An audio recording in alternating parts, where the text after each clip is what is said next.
Dear God, awesome Father, God, thank you for this opportunity to just be here, to study your word, to grow closer to you, and have fellowship with one another.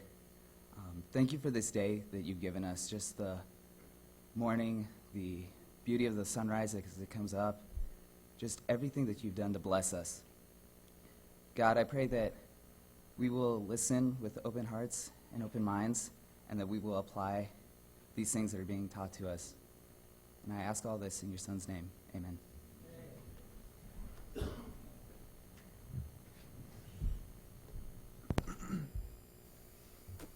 John 1:40-42. Andrew, Simon Peter's brother, was one of the two who heard what John had said and who had followed Jesus. The first thing Andrew did was to find his brother Simon and tell him, "We found the Messiah," that is the Christ. And he brought him to Jesus. Jesus looked at him and said, "You are Simon, son of John. You will be called Cephas."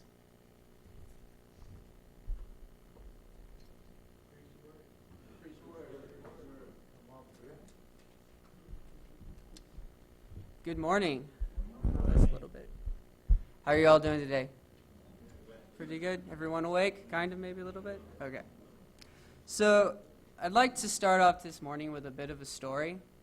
And some of you know I come from a good-sized family. There's 4 brothers, so it makes 5 of us in total. And there was this lake where we grew up called Lake Murray. And there's a little island where, since my dad worked at a certain company, we got to go to this island. They had a really cool pool. And this pool had a section of the pool that was about 10 feet deep. It was a lot of fun to swim in, but it had a diving board. And so what we would do is we would wait, when we were really little, we would wait for the lifeguards to close down the diving board, so then we could jump into the 10-foot and swim around in it, you know? It was a lot of fun. And so there's one day we were waiting, and we were all anticipating. We were sitting there, we were sitting on the little chair things, and we were waiting for the lifeguards to call it, and they eventually called the diving board off. Everybody left. And we ran and jumped into the pool, and it was super cool. I swam up to the top. It was a lot of fun. And then out of nowhere, as soon as I got to the top, something smacked me in the back of the head. And it was kind of like a giant, I don't know how to explain it. It was like felt like a giant bowl of Jell-O just hit me in the back of the head. I didn't know what to make of it. I went underwater. Water went up my nose. I started coughing. I swam back up to the top. And I got to the top, and then this huge wave, this big splash happened. This big wave came and covered me again. I went back underwater again.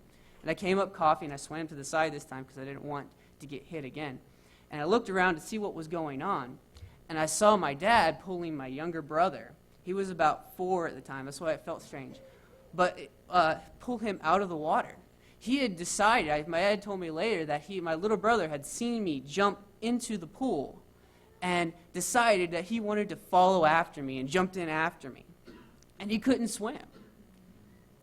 I didn't realize this at the time, but that was one of my first lessons in how much influence we have on somebody else's life. See, it doesn't really matter how old you are. It doesn't matter if you're a toddler. It doesn't matter how wise you are. It doesn't matter even if you're intending to or not, but every decision that you make has some sort of influence on somebody else's life. It touches them in some sort of way, either for good or for bad.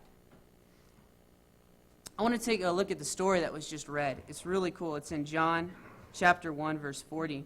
And I really like the story because Andrew has an encounter with Jesus. Jesus touches Andrew's life. He realizes that he is the Messiah. And he goes and he does one thing the first thing he thinks of. He goes and he tells his brother. And he tells his brother Peter. Now you think about that, that's not something big. That's not something really huge. All he does is tell his brother that he's found the Messiah. He doesn't come with this big scriptural thing, this big outline of how he is definitely the Messiah. He just tells him what he's discovered. It seems to be very small. But that decision to go tell his brother impacted his brother's life to go towards Jesus, to go talk to Jesus, and then that led him to become a disciple of Jesus, which ended up leading him to walk on the water, which ended up leading him to live a life teaching others about Jesus, which ended up changing the world. Something so small, going and telling his brother about who he found, changed the course of the world forever. It had a part of it, it had an influence, it had a piece. Now, it's kind of cool because, like Andrew, I had an encounter with Jesus. About 4 years ago, I decided to join the AIM program. And I ran into Jesus. I ran into the Bible. I found out, I read the story of Jesus, and it influenced my life. And it changed my life. And also, like Andrew, I've got a brother. And I really hope that the way that my life was changed by Jesus was able to influence him in some sort of way. Now, I didn't have a lot of contact with him. I didn't really spend a lot of time talking to him about it. But he's going to come up and give us another perspective on how we influence each other every single day.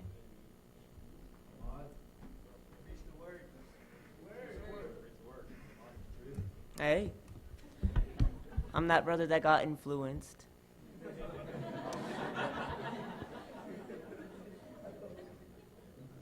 And before any of AIM, before even raising support for AIM, just like fresh out of high school, I had a problem. I wasn't sure what I wanted to do with my life, because in high school you're only worried about the schoolwork, and you're not thinking of what you want to do for the future, because there's just so much schoolwork.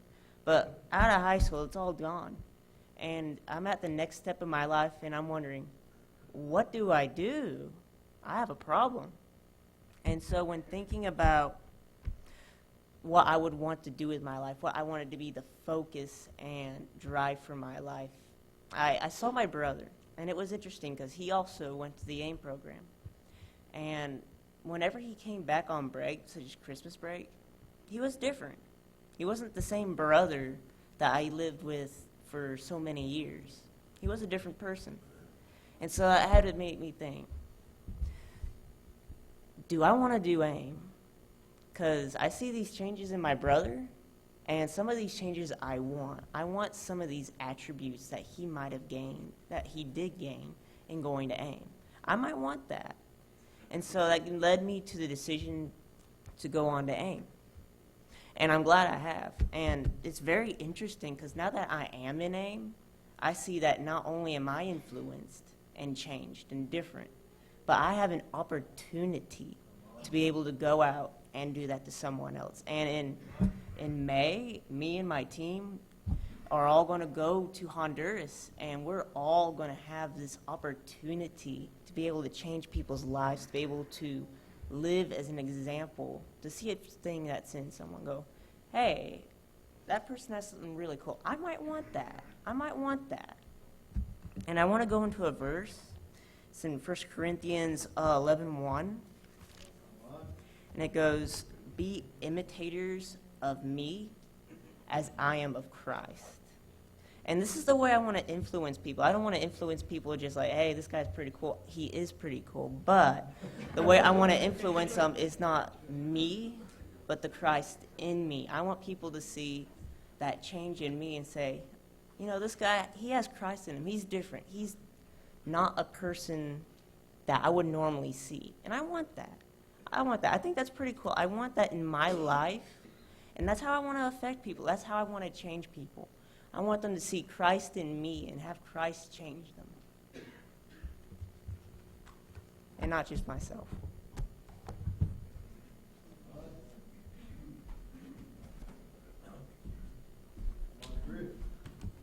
Thank you. Good morning. Isn't God good? Oh, hold on. Let me speak more Southern. Ain't God good? Man, it's such a blessing to be here this morning. And it's kind of trippy to me to see Donnie up here speaking and to see David up here speaking, because I look at Donnie and I see a little bit of myself. See, we got together yesterday to kind of compare notes, to kind of figure out and put some order in the chaos that we had. about this morning, and it just started fitting so perfectly, and it was amazing to me. And hearing David, I saw my older brother. You see, like Donnie, the main reason that I decided to join AIM was because of my older brother. I saw my older brother, he went to AIM, and then when he came back, I saw a huge difference. I saw that difference. And what I saw was somebody who actually cared about wanting to grow in faith. And I had never experienced that before. Somebody who cared enough to try and grow. And I wanted a little bit of that. At first I was like, you're crazy. But then, after talking with him a bit more, I wanted a little bit of that. And so, also as Donnie had mentioned, I went to the AIM program, he went to AIM program, and now he has this opportunity as he's going to his mission field. I had that same opportunity when I went to AIM, that when I went to Salt Lake City, I had that opportunity that I could influence people. And that terrified me. I had no idea what I was going to do. I was freaking out. I was excited to go to the mission field. I was super pumped, but I had no idea what I was doing. I felt like I was terrified, is the best way to describe it. And so to kind of calm my fears, I got together with my teammates, and we kind of made a game plan. We're kind of like, all right, we don't want to go into the mission field not knowing what we're talking about. And so after talking with them for a little bit, I started to see more of what I wanted for my goals. And I kind of made my own little mission statement for myself. And it sounded a little bit weird to people when they didn't understand. But this is it. My mission statement for going to the field was, I don't care if people don't want to be my friend. I don't care if people don't want to get close to me. I don't care if people want to be influenced by me.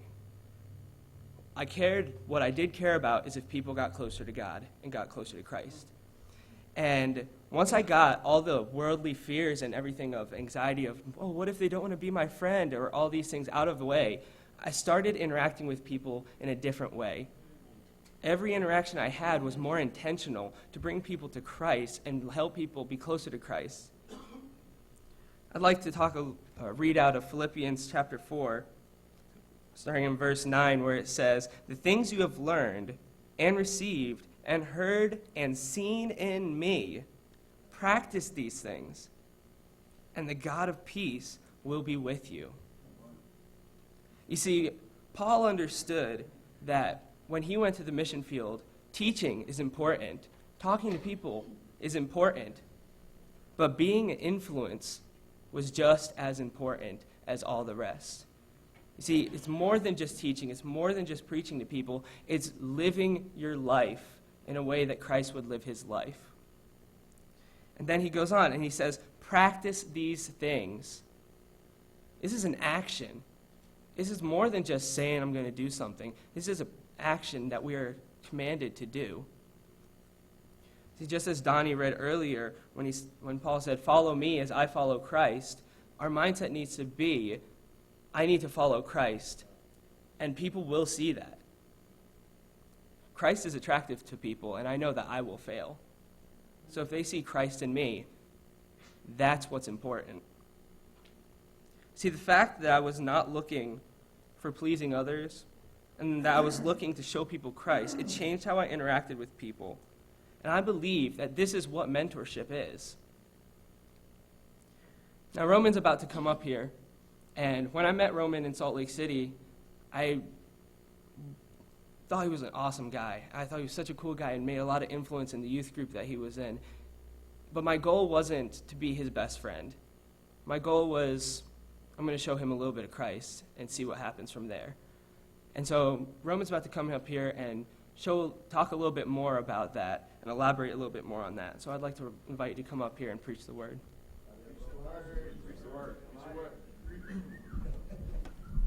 Morning. Whoa. Good morning. Sorry.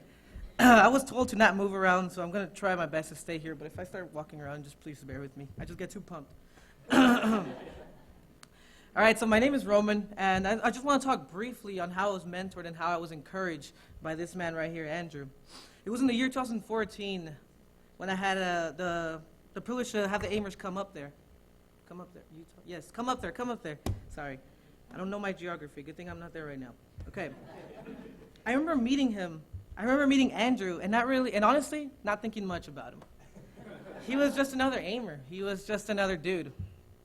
But the more I talked to him, the more I had conversations, I began to realize he was something special. Many things stood out to me about Andrew. And of those who know Andrew, you know there's a lot of things that stand out about him. Like a lot. No, but in all seriousness, many things stood out to me about Andrew. And the one I'm going to primarily focus on the most was his passion. The passion that he had when he talked about Christ. You see, back then I used to think I had all the answers to my Bible. I would read it every day. I knew so much. When in reality, I didn't. I wasn't living what I was reading. I wasn't showing what I was reading. But you see, listening to him speak, it was real to him. You see, when I would speak, it was just me going through the motions. I mean, how many of us do that here today? We just get caught up and see this as a job, when in reality, it's not a job, it's a lifestyle. I want to encourage you guys, this is a lifestyle, it's not a job. Just because you're going to be a minister, it's not your job, it's your lifestyle. That's the way you should live. And when Andrew spoke, I am 100% certain that it wasn't because he was an Amer that he had passion. It was just because that's who he loved God. He loved him with a passion, and that was his way of living. And that right there completely changed everything in my spiritual growth and in my walk with Christ. How I need to love the Word. How I need to have passion for God. How I need to read my Bible and know that this is true. This is true stuff. Like I said before, reading the Bible was just me going through the motions. And in complete honesty, I wanted to be smarter than my friends. I honestly wanted to be smarter than my friends. I wanted to be smarter than them in the Bible. It was a competition. It was my pride getting in the way. I didn't take it too hard what I was actually reading. And honestly, Andrew, you made this Bible real to me, man. You made it completely true by the way you showed it. You see, the Bible is not a fairy tale. It's not a fairy tale. It's divine words. In 2 Timothy chapter 3, verse 16, it's God-breathed. And Andrew helped me understand that because of his passion. You could see it was real to him and how it ought to be real to me because I wanted to imitate you. If you guys wouldn't mind turning with me into Matthew chapter 5, verses 14 through 16. And it reads, "You are the light of the world. A city on a hill cannot be hidden. Neither do people light a lamp and put it under a bowl. Instead, they put it on its stand, and it gives light to everyone in that house. In the same way, let your light shine before men, that they may see your good deeds and praise your Father in heaven." Like Andrew was saying, he wasn't there purposely trying to mentor me. He wasn't purposely trying to influence me, although he did. But that wasn't his focus. He just wanted to shine his light. He wanted to shine his light. He wanted to show God. And that in some way, because of that, God would be glorified and praised because he was doing his good deeds. And he was, brother. He really was. God was glorified because of you. You drew me closer to him. God was working in you for his glory. And I'm extremely blessed and thankful that that same passion still lives with you today. Don't never let that change, man. My point of all this is don't be like I was. When you read your Bible, don't just read it. Live it. When you're going to a mission field, don't just preach and proclaim it. Live it, man. When you take that job as a preacher or as a youth minister, don't just preach it, but live it. When you come here and teach here in SIBI, don't just teach it, live it. We truly need to live it. I need to truly live it as well. And we know we need to live it because of how David was saying. You know, someone's always watching. Someone's always trying to follow in your footsteps. And we need to put ourselves in a higher standard because someone's watching. And we don't know how much influence you had. You didn't know how much influence you had on your brother, but he was there right there, diving right behind you. And now he's your name. And then you see it from Donnie's perspective. He looked at his brother and he saw that change that he had in him. It changed his life. And it affected him and it made him come and to decide to work on God's kingdom. See, my encouragement to you, church, today, my encouragement to myself today is to not just preach it, to not just talk the talk, but to walk the walk. Don't just preach it, live it. That's all I have.